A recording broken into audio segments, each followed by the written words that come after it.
Shannon Howdy coming to you on and what else could it be right now but a rainy Tuesday morning. Got a lot of baseball to talk about, a lot of Mariners to talk about, and I think, Howdy, the biggest thing is we are ever closer to the start of spring training, which means we are ever closer to the start of the season. And Shannon, it didn't seem like that was always going to be the case. There was some wonderings as to whether or not the league was going to be able to push the season back a little bit. I think you've got a little bit more insight into how this unfolded. Take us through what could have been another shortened season, but now is looking like a full one. Yeah, and not quite as shortened as the last season. Of course, we're talking about what's happened over the weekend, and I guess kind of broke on Saturday with news coming out that MLB had offered a few things to the players in exchange for starting spring training late, having a 154-game season paid at the 162-game rate. And you take a look at that and first blushes, well, doesn't that look great? Arizona right now is among, although I'm told the numbers are getting much, much better and getting better quickly, but has been one of the worst areas in the entire world as far as transmission goes with COVID-19 and whatever else it is right now for that matter. And they did some studies that said that if you held this thing off a month, that those numbers were going to go way, way, way down, and that could benefit everyone. And of course, the last time the players and owners tangled, it was over length of season and pay. And baseball's like, well, why don't we just give you 162? We'll play 154, lots of doubleheaders, push this into November a bit, and it'd be great for everyone. And if only it was that simple. It wasn't. I don't want to get too into it, but there are, if you're on Twitter or online, a lot of good explanations out there, anywhere from Jeff Passan at ESPN to on Twitter. There is an attorney named Eugene Friedman. I believe he was in fact, I'm pretty sure he was a labor negotiator as well, not for baseball, but for some other very, very significant organizations. And he kind of lays out the dance that was going on between baseball and the players union in this one. And I think that you can look at it, and there are a lot of common sense things that come into play. And why are we now coming to this 2 weeks before it's all supposed to start? Don't people have arrangements that have been made in the places that they're going? And why do other things have to be tied to it? And I think that is a big part of it. The legalese and the collective bargaining agreement, and this is the biggest thing. And we saw this if you were watching closely when things shut down and they were looking to get it going again last year. The bottom line is that there is an agreement in place for a season. It is the collective bargaining agreement. This isn't like last year after the shutdown where there was a force majeure and the commissioner was able to take over, dictate a season. He didn't want to. They wanted to negotiate something, but that didn't happen. But he cannot, he's not in a place right now where he can decide what the length of season is. We're not in the same situation that we were in a year ago. Other teams are playing. So they fall back on normal rules. And on the players' side, they were saying that we've made arrangements in Arizona and Florida, and what was a bigger concern, it would appear, is the pitchers are right now ramping up, and we don't want them to stop for health reasons. And also they felt we just went through a 60-game season, had relatively few cases, especially if you compare it to the other leagues. Baseball, believe it or not, and for all the hand-wringing we had over it at the time, did a very good job in containing this. They feel that they can start. Of course, on the other side, the owners, one of the reasons why they would want to push it on top of health is the later this goes, the more likely they are to be able to have fans in certain places. And of course, fans turn to gate, which is money. So there was that as well. I think that ultimately what we're seeing is just a horrible relationship between the two sides. We've covered this quite a bit. And I think that if this were truly about doing the right thing and the safe thing, then you say, hey, this is what we're going to do. This is what we'd like to do. And you don't tie anything else to it. And, what it turned out to be was both sides looking at this as kind of a negotiating ploy or a way to get a leg up ahead of the collective bargaining agreement coming up at the end of this season, rather than just focusing on what the situation at hand was. So as it turns out, there were talks over the weekend. There was not a counter proposal. And both sides are saying we're ready to go now. And so for 4 days, it was up in the air. But right now, we are right back on track. So pitchers and catchers will be reporting no later than February 17. But as I said, there's a lot that you can read out there about this. It's this, more than anything has been a labor ploy and on both sides. And so, once again, they get nowhere with this. And if they truly wanted to do something and truly wanted to have, some impact here, they could have started this a lot sooner. I think the timing wasn't good, although I guess the players were approached in December about it, and they said no, about starting late, and they said, no, we would like to start on time. And that was the end of discussions. So I don't know if it was a push comes to shove. I don't know what, made Major League Baseball think that they were going to take their offer at this juncture. But, bottom line is we are in the same place where we were a week ago. Everything is on time right now, and they'll have to act accordingly. And both sides do not like or trust each other.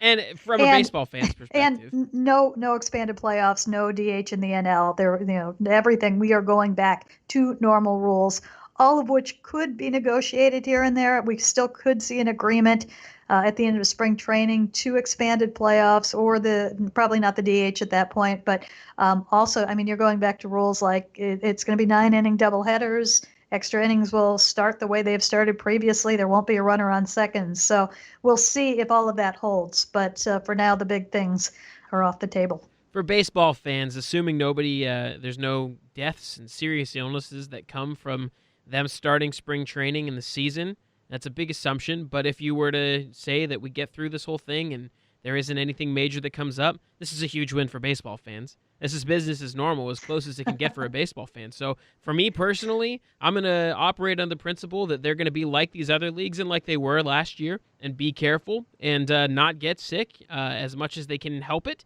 And we get baseball. So I'm very excited. I'm excited for a spring training that starts on time, a season that starts on time, and getting back to regular baseball. I think it's great. Yeah, and it'll be up to them, and they did a great job of it last year. Two things, and I hate to throw cold water on any of this, and absolutely baseball is coming, and that is a great thing. But, again, the sad thing is we are now a year into this, and the two sides cannot get on the same page on anything with a labor agreement coming up at the end of the season. So it would have been nice if they were able to sit down and negotiate something, but they weren't. And the other thing is, I think it's going to be very difficult this year. They did a with the protocols last year. It was for 60 games in a summer camp. You were looking at doubling, almost tripling that. And I think that is going to be a much, much tougher thing. Baseball players, and I said this last year, I'll say it again, they are creatures of routine, so they get into that routine. But I think that there were some players that were kind of at wit's end by the end of this thing. And, the protocols were very strict on the road. They weren't allowed to leave the hotels, basically. Things like that can be very, very tough. But they also want to play. They know what they have to do to play. They've seen what happens when there are breaches in their bubbles. And, maybe, just maybe, as tough as it will be, they know more now. They're preparing for that as they would prepare for anything else. And hopefully you see similar success to what they did last year. I want to touch a little bit on the virtual blast and the media week that the Mariners put on this last week. Before we get into the Nolan Arenado trade and the big stuff of the weekend from baseball roster perspectives, including how that fits the Mariners and where they sit in all of this. But I would love to get more of your you sent a great email to most of us in the staff about some of your takeaways from it. What did you get out of this virtual blast in the media week? Well, there are two sides to it. There's the fan side of it, and then there's the trying to get news out of it, or trying to get, just kind of an idea of a general direction out of it. And it was, first of all, it was a lot of work. They took the busiest week for us, the reporters, Mariners reporters, and turned it into 2 weeks. And what they did was they took the biggest event that they have, off-season event, which is the pre-spring training lunch, and that's a day that we all go into the ballpark and we sit in a room for about 2.5 to 3 hours, and they bring person after person after person. You see the general manager, the manager, usually the trainer with updates. Players are brought out. Andy McKay from player development is brought out. They announce staff changes, things like that. A lot of information all at once. Well, they took all of that and more, and they stretched it out over 2 weeks. So about just about every day there was some sort of press conference for us, which was great because it was an opportunity, and there were more than there normally would have been because they are doing it this way. We normally probably wouldn't talk to the pitching coach. We talked to the pitching coach. We talked to Tim Laker, the hitting coach, who was out last year after the Mariners decided he was at risk, and they decided the safest thing to do was to keep Tim Laker and Perry Hill home last year, and they coached remotely. So we had the opportunity to talk to Tim Laker for the first time in a year. You had a lot of the prospects, Jarred Kelenic, Julio Rodriguez, Emerson Hancock, all just a huge array of players and press conferences. And they allowed fans to watch on social media these press conferences. But in addition to the press conferences, and I checked in on some of the other kind of fun things where sometimes I think you learn as much as you would in a press conference, they did all sorts of Instagram takeovers, Twitter takeovers, the YouTube interviews. And there was a lot of fun that was had too. Mitch Haniger, and this was just great. And I think you can go back. I think this is all still online. They had a chat with Mitch Haniger from his home while he was barbecuing.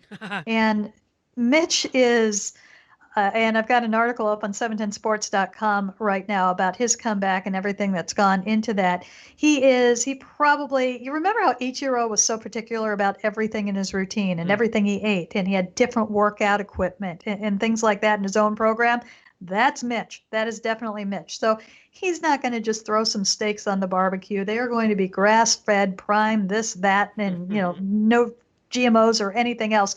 But what he did is he made meatloaf. He was making meatloaf and putting it on the Traeger grill.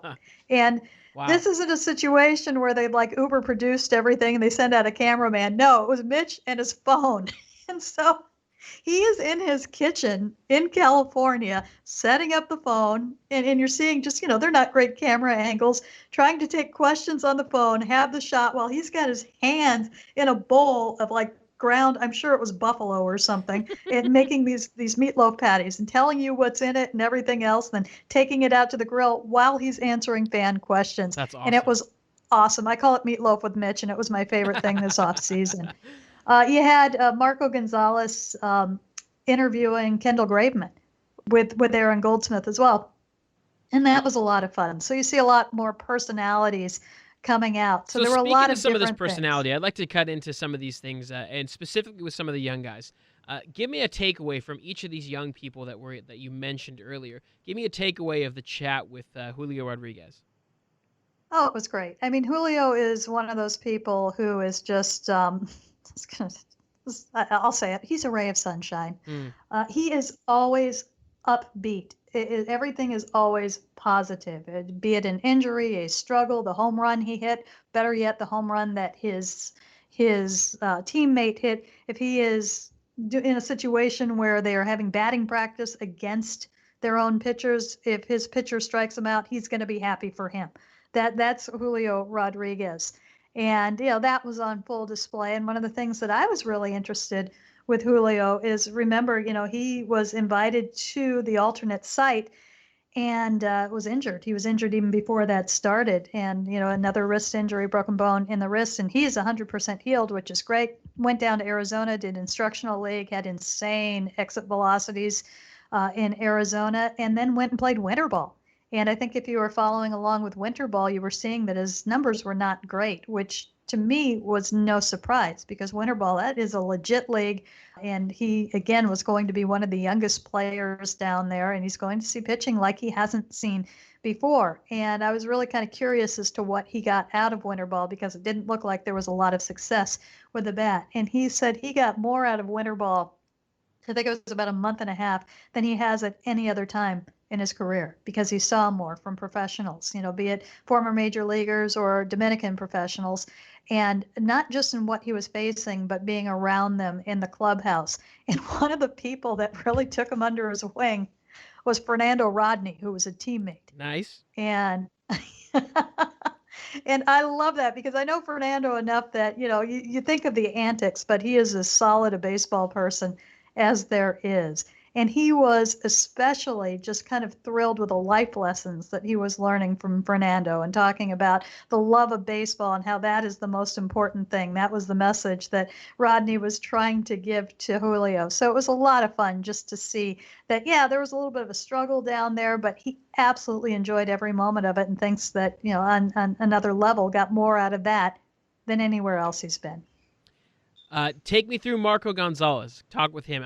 It seems so much clearer now as time goes on and we get further into his career. He seems like the unquestioned leader of this team. Tell me more about what you got out of Marco Gonzalez in his talk. Well, you know what? There were two. There was a media session, and then there was, he does, and he's done a few of these, but he does, I think it's on YouTube, an interview show with Aaron Goldsmith. And it's not Aaron interviewing Marco, it's Aaron and Marco interviewing teammates. And so they were two very different pieces of video. With the media, he's a lot more buttoned up. And I think that Marco and kind of his off-field growth, I think, has really taken on that leadership role. And in that, he is going to be, it's not that he's going to say the right thing because it's not always the, quote, right thing. He is not particularly, he didn't say this, but if you were watching body language and kind of the curtness of his answer, not thrilled about the six-man rotation, which is understandable. Veterans don't like that kind of thing. They want the ball as much as they can get. They want their numbers. He wants to be able to throw 200 innings, even though he's coming off of just under 70. And you know what? You don't want Marco any other way. You want that from him. But just a little bit shorter with the media. And of course, you get into a situation where he is with a teammate and all the stuff comes out. And, they're having a lot of fun together in the way that they're talking and their interactions. And you see that, they both think the world of each other. Graveman is also a leader in this clubhouse. And very interesting, Pete Woodworth, the pitching coach, when he was asked who he was most looking forward to seeing in spring training, hemmed and hawed a little bit and then came out with Graveman. And because of the person he is, everything he went through, and man, that stuff's going to look nasty in relief. And really interested to see what that looks like. But in that conversation with Graveman, the topic of Mitch Haniger came up. And I found this very interesting, and it was a quote, and I tweeted it out there. Marco said, this guy is so focused. And we see this in the clubhouse. I know Ryan Divish has kind of joked about Mitch being the robot quite a bit. And it's not just with us. Marco said that, this guy, you rarely get a word in with him because it's from one preparation to another, to another, to another. And he's laser focused in everything that he does. And he said, this guy, we call him, this was our nickname for him, we call him our champion. And if he is healthy and if he is hitting again, this is a guy that they look to lead the offense. And I found that to be very, very interesting. That is really interesting. And when you talk about some of those roles within the team and the clubhouse, naturally people start thinking about the future and how that clubhouse looks when Jarred Kelenic gets there and his personality and how it all fits in. But I'd love to know more from you about what you've heard from Jarred Kelenic, what you've seen from him personally and listening to him. He sounds a little bit more grown up to me, just in listening to it. He sounds a little bit less, less bro-y and a little bit more together and focused. Focused is a weird word because it's not like before he lacked focus and didn't know what he was doing, but maybe just, a little bit more lasered in. What do you think? What did you hear? That's exactly what I saw, and it was a little bit of a surprise because when you're prepping for that interview, Jarred Kelenic is supremely confident. And just like you want Marco Gonzalez to want the ball every 5 days and to hate the six-man rotation, you want Jarred Kelenic supremely confident. That's who he is. That's how he operates. And up to this point and everything that he's done in his young baseball career, that's what he deserves. He is a top prospect. We're not talking the Mariners' top prospect. We are talking a top prospect. And, he is very driven and very he very much knows where he should be and what he wants to be. And I think Andy McKay put it really, really well when he said, most guys are just happy to get to the big leagues, and that's their dream. Jarred Kelenic doesn't just want to get to the big leagues. He doesn't just want to get to the All-Star game. He doesn't just want to win a World Series. He wants to be a Hall of Famer. And that's pretty audacious for a 19, 20, 21-year-old, but that's who he is. That's who he sees himself at, and that is what he is working toward. And the other side of him, though, is that kind of bro-y side that you talked about. In spring training, he and Julio were hanging out quite a bit, and it was the Julio and Jarred show anytime you would interview them. And that's a lot of fun. And you like that kind of hair on fire, and I'm really confident. And it's just kind of almost, I'm not going to say anything that's disrespectful, but there's almost a wink towards what, I know that I'm not supposed to say this, but this is kind of the intent. I'm really great. That kind of thing. That was not in the media session that we saw with him. And yet, Shannon, it wasn't that he was giving canned answers and he was speaking in the traditional cliches that athletes and specifically baseball players use. It sounded like he was genuine and he's just maybe, I don't know, matured a little bit more. These words are so loaded, but it does seem like he's sort of developed a better understanding of who he is, and his confidence has maybe gone from brashness to an accurate understanding of where he fits and how his goals play into that. Which would be great if that's it. The other possibility is that this is how I'm going to act because this is where I should be right now. Yeah. And that's the thing that you have to kind of figure out about young players. And, is it real or is he acting that way because that's going to get him to where he wants to be? Right. I think that brashness is always going to be there. And I think that's why this was a little bit, I think to me it was, when I saw it, I was like, all right, this is subdued Jarred Kelenic. He's focused right now. And I think it was also kind of a message in that, I'm not messing around. I really want this. I think I should be up. And at the same time, when he said something to that effect that, I think I'm ready for it. He said, I would have said that 2 years ago. And he said that with a laugh. So he's aware that what he's thinking might not always jive with what everybody else is thinking, but he's certainly not going to change his mind. Yeah, that's who he is. So I found that to be very, very interesting. The other thing that jumped out at me is he was talking about his off-season work, and it's all well documented and on social media, and it's pretty spectacular. His parents own a baseball facility, so he's lacked for nothing in training, and he's gotten after it in every regard. He's certainly lacking for nothing in quads either. Holy smokes. Wow. This is going to be the end of my waxing poetic here, this next portion of the podcast, before we get into some more critical questions and some more trying to figure out how the Mariners are going to fit into Major League Baseball's landscape and how the developments in the Nolan Arenado trade relate to the Mariners as well, because I'd love to get more of your thoughts on that. But Major League Baseball Pipeline, on it's a prospect ranking system, through Twitter this week, tweeted out a trio picture of Jarred Kelenic, Julio Rodriguez, and Kyle Lewis. And sort of like in a what if, is this the future outfield in baseball? And, Mariners fans have been jaded for quite some time about prospects and will they or won't they come into realizing all their potential based on what's happened in the past. But I was talking about this with Brock and Salk on the Brock and Salk podcast a couple weeks ago. There hasn't been a time since I've been a Mariners fan where they've had two prospects in the top 5 of baseball. I have been on multiple vodcasts and podcasts with you pining for the Mariners to get elite-level talent somewhere in their organization and to stop settling for average to slightly above average stuff and pretending like it's going to make you a World Series winner. Well, here they are. They got their AL Rookie of the Year on one side, already in the league, and they've got 2 top 5 prospects knocking down the door. One of them very soon. The other could be right behind within a year or two. If these guys really did pan out, Shannon, if all 3 of these guys truly did realize their potential, what does that look like for the Seattle Mariners in their place in baseball moving forward? Oh, an absolutely ridiculous outfield. Because you're throwing Kyle Lewis was in that picture too.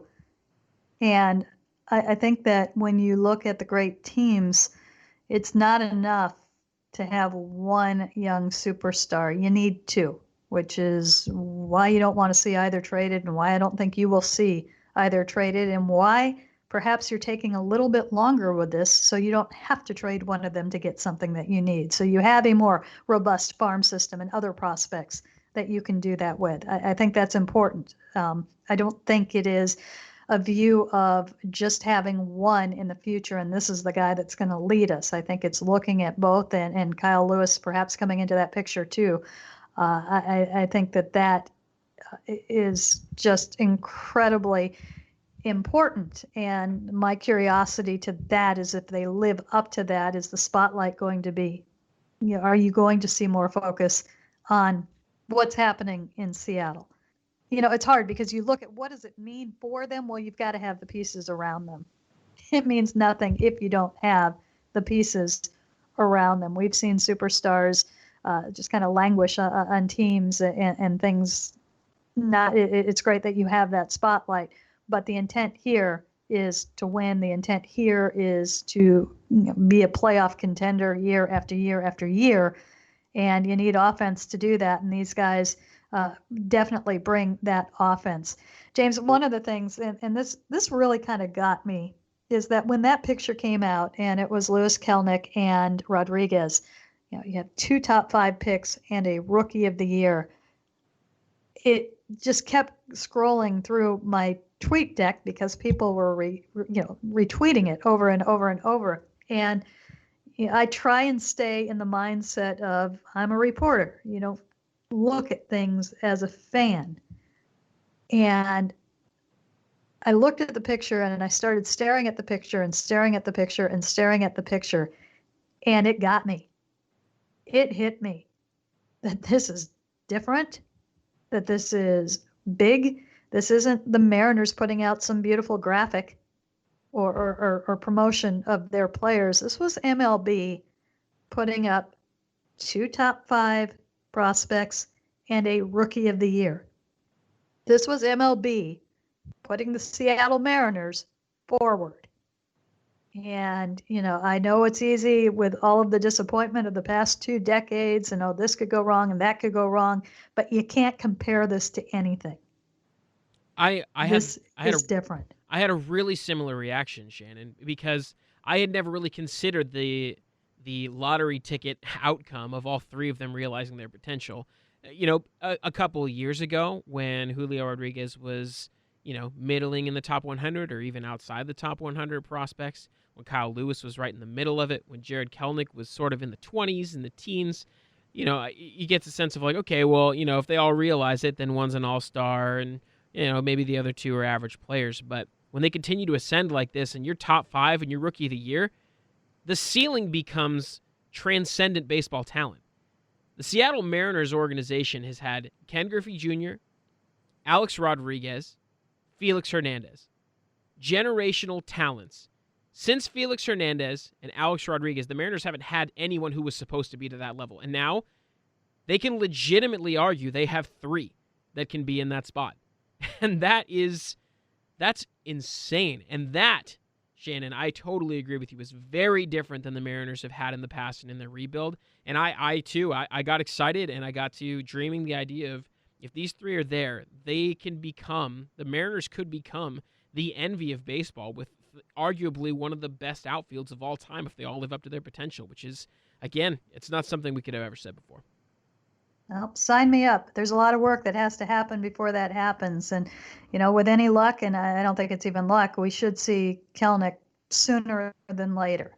And we'll start to get a picture of 2 of them. But you've got to give them the opportunity to get their feet wet. You can't put too much on Kelenic when he comes up. I think everybody thinks that he's going to be the Hall of Famer in his first week in the big leagues. There could be adjustment, and it should take a little. It might not take a little bit. Kyle Lewis came up and couldn't stop hitting home runs, but that's an exciting thing heading into this season, knowing it's almost assured that you are going to see 2 of the 3 much, much sooner than later. So now let's move on to some of the bigger things in baseball, and the biggest news of the weekend to me was the Nolan Arenado trade.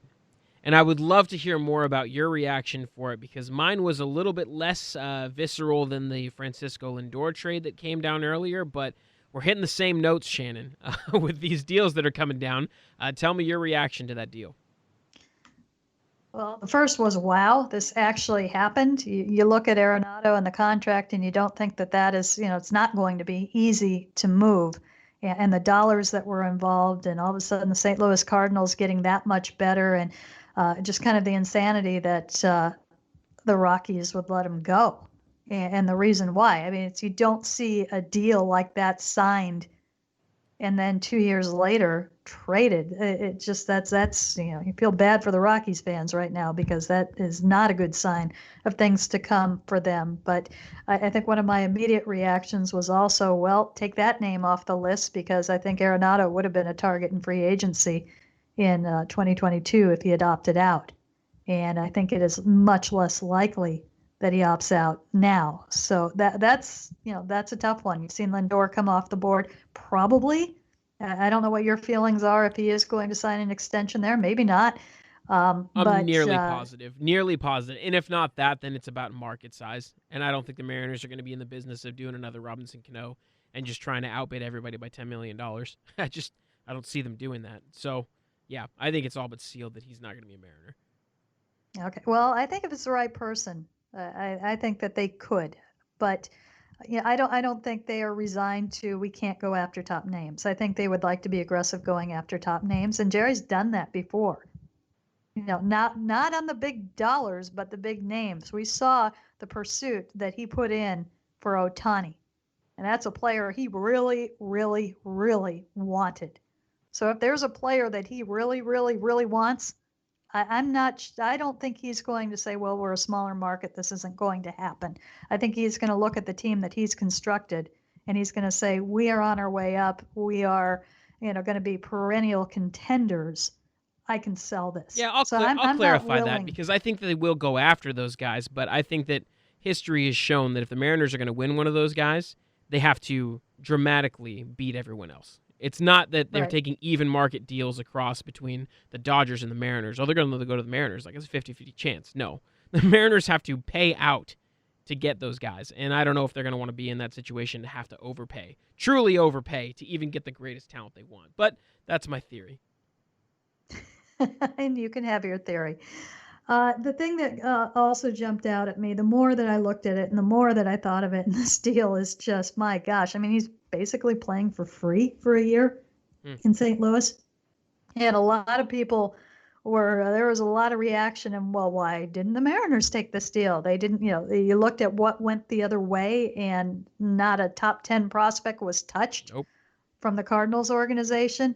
And I'm going to go ahead and say I'm probably 99% sure this deal was not available to the Mariners. Right. And the more I looked at it, Howdy, the more this to me looked like a Ken Griffey Jr. situation. I totally agree. And this is one of the really difficult things about being the Mariners and having lost for as long as they have. They just don't have that advantage to where they're on that list for guys who are, okay, I want to go to one of these three places, or I want to just target this one place.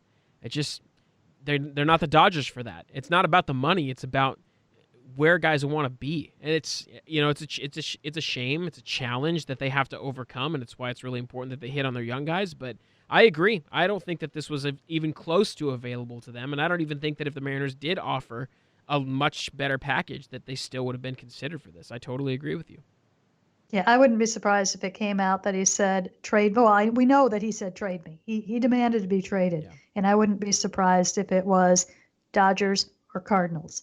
Dodgers, I believe, would have a luxury tax issue with that. Mm-hmm. And there may have just been one team that he would go to. And I think that is a good reason why you did not see the big prospects. There's a lot of money, too, involved in that. But I have a feeling that I think it really, really, really, to me, rang of what we saw when Junior left Seattle. But it does it's so hard as a Mariners fan to rack up Nolan Arenado, Jameson Taillon, Francisco Lindor, and you could theoretically, I know it's not the reality, but you could theoretically have all three of those guys without giving up any of your top 5 prospects. You could completely remake your roster with 3 of the better to best talents in baseball without giving up But any of you your top can't. prospects. That's not the deal. That's not Right. the deal. You Right. can't. And it's a challenge. But it does speak to an interesting trend because, in the past, baseball has really been the sport where if you want to get one of the best, biggest stars in baseball, you have to trade a ransom of top prospects, not number of prospects, top prospects. But why do you think they're building the farm system? But Shannon, I'm not necessarily seeing that the same way.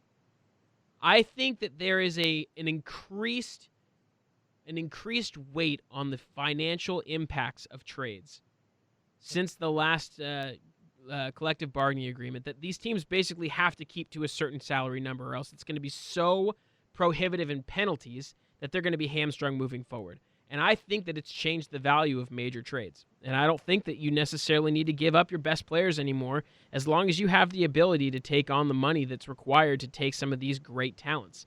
And it's a shame to me that the Mariners are 1 year behind, because I think you and I will both agree, and we've talked about this. If these situations were next year and the Mariners put together the season that they hope to have, where their young guys take another step and they're adding at the deadline and they're a fringe playoff team at the end of the season, they're sitting there this offseason trying to be the Mets and trying to be the Padres and looking to see who is the next guy, who are the batch of guys that can put us over the top. We're ready to spend what it takes without giving up our best stuff. And it's just really tough to see the Mariners have to skip out on this offseason when some guys are moving and some real difference-maker talent for not elite talent.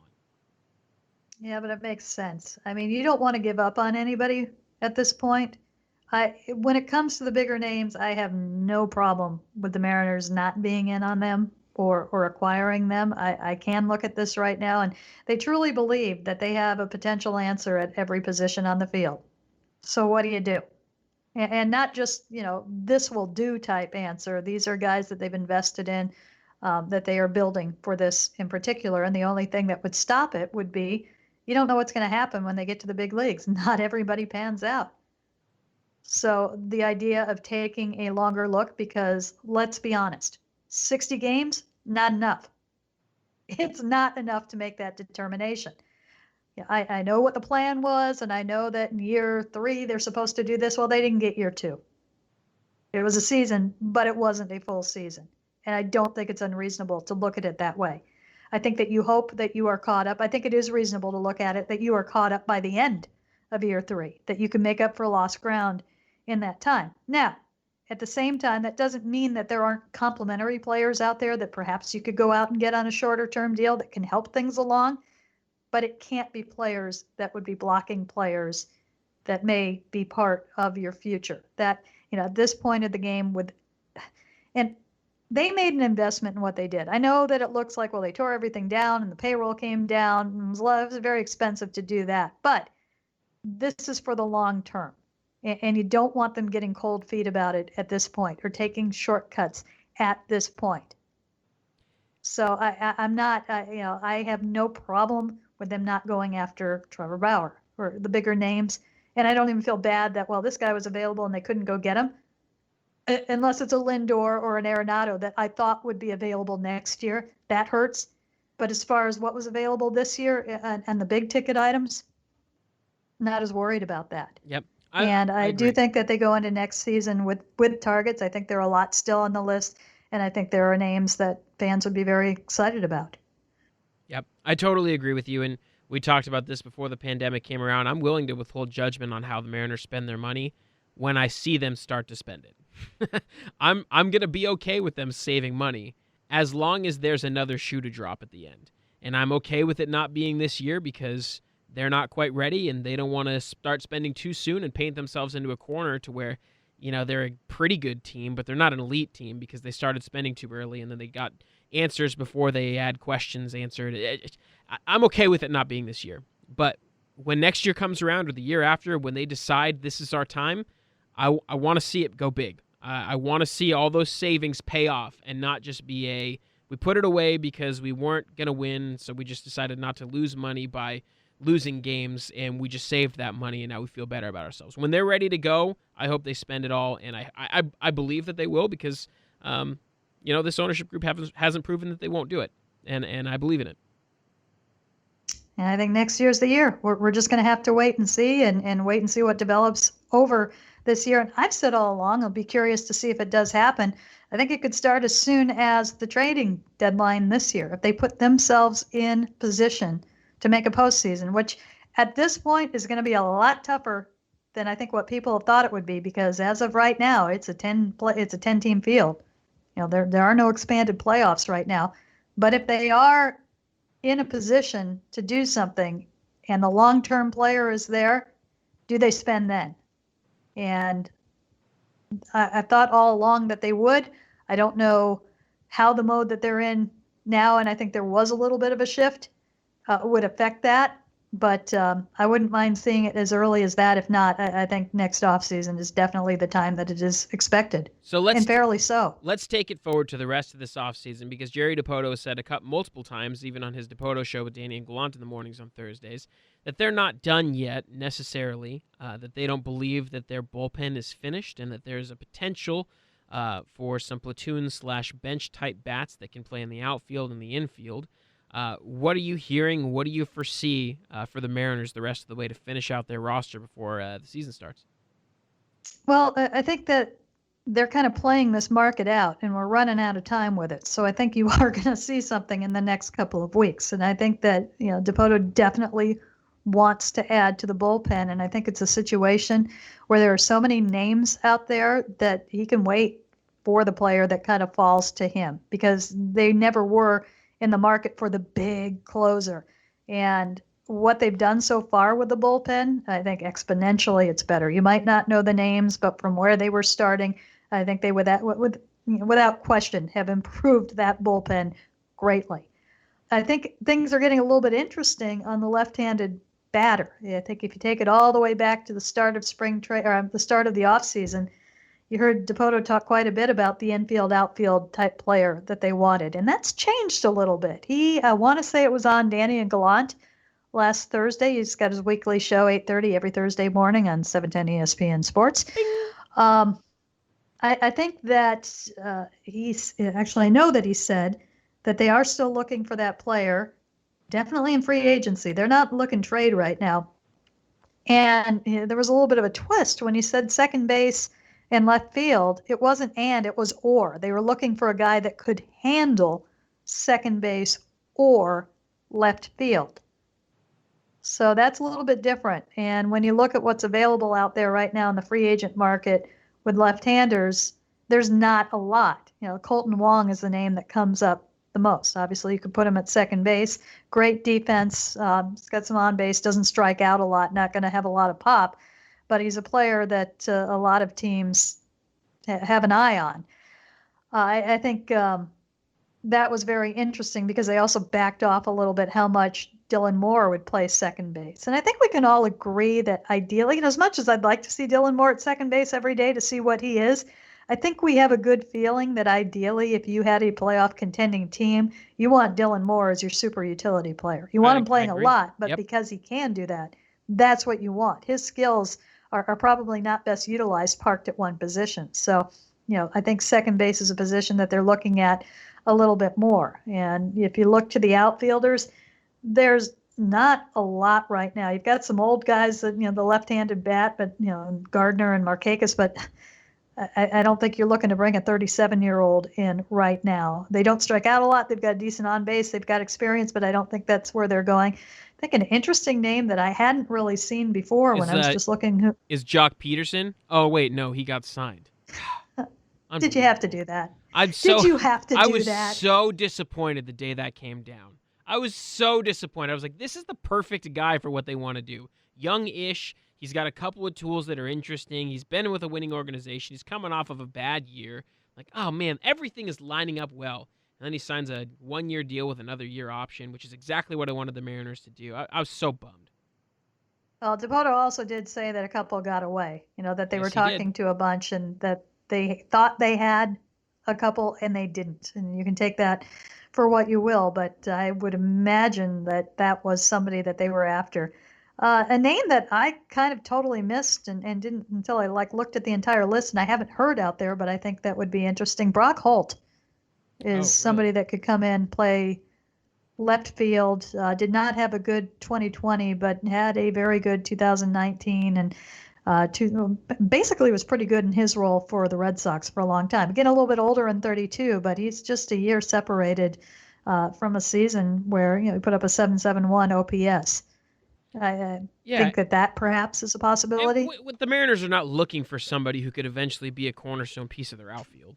They're looking for somebody who is going to be passable with the potential to either stay there all year if their next guy's not ready, or perform well enough that it propels them towards a playoff run and he can be a platoon guy, or that maybe he does well, the rest of the team doesn't, they can flip him and get some 18-year-old back like teams like to do at trade deadlines. So they don't have to be super specific with the guy that they're getting in this position, but I think it is an interesting one to look at.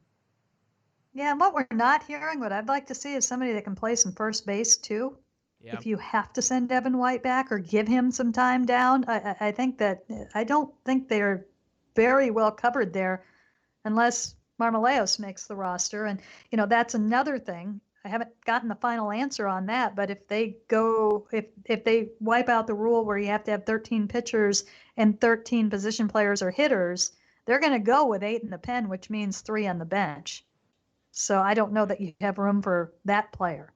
So it's, there's work to be done on that side. They're in an interesting spot. There's a lot of names in this sort of category of guys that you don't have to throw your entire franchise onto that can be an impact or can impact your season next year and potentially another year after that. There's plenty of guys out there. I think they'll come out with somebody, and I think it'll be an interesting name to watch. So good stuff. And there's a chance a starter falls to you too. That's something that you keep an eye out for. There are so many players right now that are still on the free agent market. And Jerry Dipoto is just dying to get his hands on something that is going to be a bargain, a value, something that he can do something with. And 148 free agents still on the market right now on February 2nd. It's a lot. It's not a new phenomenon for baseball. This has been a couple years now where this has been the case. So hopefully the Mariners' patience will pay off and they'll get a couple of diamonds in the rough, because Jerry Dipoto has shown to be pretty adept at that with the pitching staff the last couple of years, and I hope he can pull it off again. We'll see. There are names out there. Tywin Walker is still out there. James Paxton, believe it or not. Yep. That's an interesting name that's out there. Chris Archer, very interesting name that's out there. Former ace. Tywin Walker is somebody that we haven't talked really about in a long time. There was a lot of thinking that the Mariners were going to be high on him, and then there was some thinking as to the way he finished with the Blue Jays that he may be able to secure himself more of a multi-year deal, that some contender may want him. Where do you think things sit with him? I think a lot of teams are probably doing the same thing with him to see just kind of where this shakes out. I think he should be a multi-year candidate, but there just haven't been that many. And I think that he will, unfortunately for him, again, be a late sign, and there'll be a flurry of activity and competition for him kind of at the last minute. The Mariners like him. That has never changed. But, what they're able to do in regards to going and getting him and what kind of deal, that I don't know. Well, good stuff, Shannon. I don't have anything else. You've laid out everything that I could possibly want to know as a Mariner and a baseball fan, and I'm ready to go. You going to come down and take batting practice? Someday. I'm not allowed to this time around. I think they said that I put a hex on the team since all the restrictions came down on Arizona while I was flying there, so not a great omen on that front. But totally forgot. You fixed Zanino someday. And you absolutely killed everything else. Yeah. Good job, Howdy. Yeah, and so I'm not in good graces with Scott Service, and I understand. I'm a big believer in jinxes, so no, I'm with you. I'm not getting on a plane. We'll keep it all safe. Well, we're going to work hard to get that turned around. That's great. Well, Shannon, thanks so much for joining us. Tune in next time to the Talkin' Mariners podcast with your host, Shannon Drayer, and myself, James Osborn, a.k.a. Boy Howdy.